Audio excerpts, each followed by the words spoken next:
the eve of the 20th anniversary of the Tiananmen Square crackdown, when my wife and I were in Tiananmen Square the evening beforehand with some European and Chinese friends.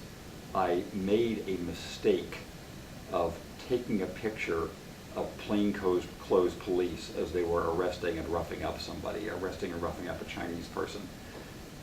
2 seconds after I snapped the photo of this, I was surrounded by Chinese police, plainclothes and regular, myself, and for about 2 hours. My wife and I and some of our friends were detained and questioned. Fortunately, the first question they asked me was, what are you doing here?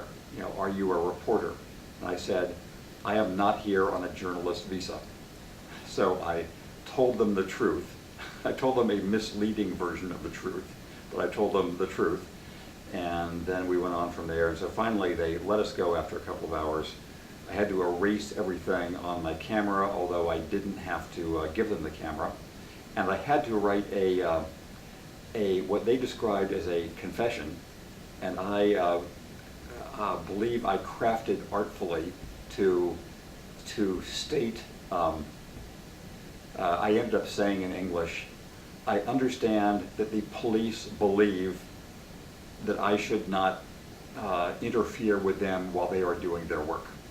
And so because I had an advantage of working in my native language on this confession, and it was their second language, I was able to phrase it in a way that they thought was apologetic and I knew was not apologetic. But it was, we all, eventually that was over. And the next day, brilliantly, the police, the way they responded to people taking pictures was by opening umbrellas in front of every camera crew or somebody with a photo, as opposed to detaining them, which I thought was it looked foolish, but it actually did the job. They were able to prevent photos without having to arrest people.